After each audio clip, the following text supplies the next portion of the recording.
जय माता दी भक्तों। आज माँ दुर्गा का चौथा दिन है। आज कुष्मांडा माता का दिन है। माँ दुर्गा के चौथे स्वरूप को ही कुष्मांडा माता कहते हैं। नवरात्र पूजन के चौथे दिन कुष्मांडा देवी के स्वरूप की उपासना की जाती है। इस दिन साधक का मन अनाहत चक्र में अवस्थित होता है। यदि वो माँ की उपासना करता है तो भव सागर से पार उतरने के लिए सर्वाधिक सुगम मार्ग है ये। इस पाठ में माता रानी के दो पाठ हैं, जिसमें एक तो है देवी की स्तुति अंबिका के रूप में की जाती है, जिसमें ऋषि राजा से और वैश्य से बता रहे हैं कि इसमें इंद्र का त्रिलोकी राज्य और यज्ञों को शुम्भ निशुम्भ ने छीन लिया था और वायु एवं अग्नि पर भी उन्होंने विजय प्राप्त कर ली थी।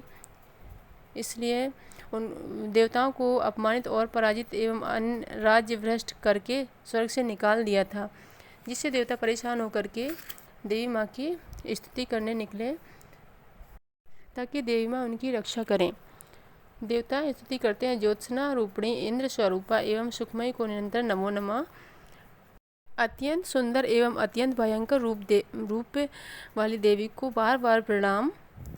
जो देवी सभी प्राणियों में कांति रूप में स्थित है उसे नमस्कार। जो देवी सभी प्राणियों में भ्रांति, कांति और लक्ष्मी रूप में स्थित है उसे नमस्कार।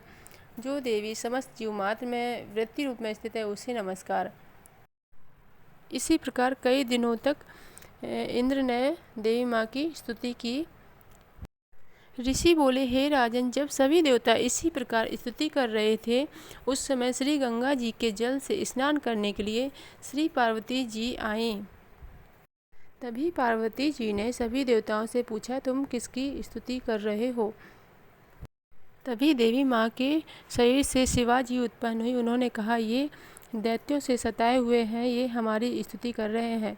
श्री पार्वती के शरीर कोश से श्री अंबिका जी का प्राकट्य हुआ। इसी कारण सारे संसार में कौशिकी नाम से प्रसिद्ध हुई। इस प्रकार जब कौशिकी प्रकट हुई, श्री पार्वती रूप में काली हो गई, अतः हिमालय में रहने वाली कालिका नाम विख्यात हुआ।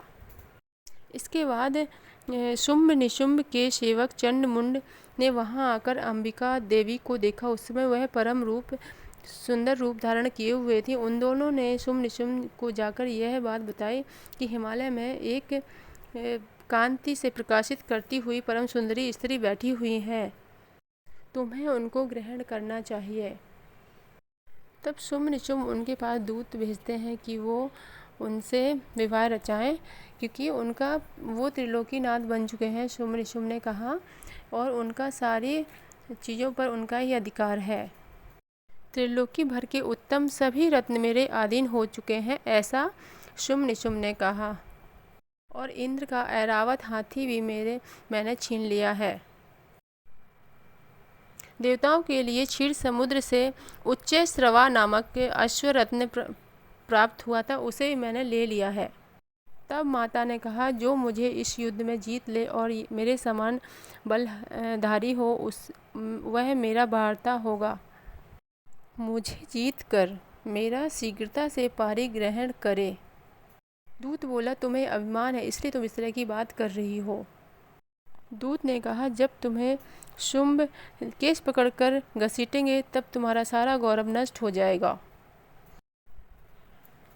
इस प्रकार शुंभ ने गुस्सा होकर धूम्रलोचन को भेजा, जिससे धूम्रलोचन को हुंकार मारी माताजी ने और वो वहीं नष्ट हो गया।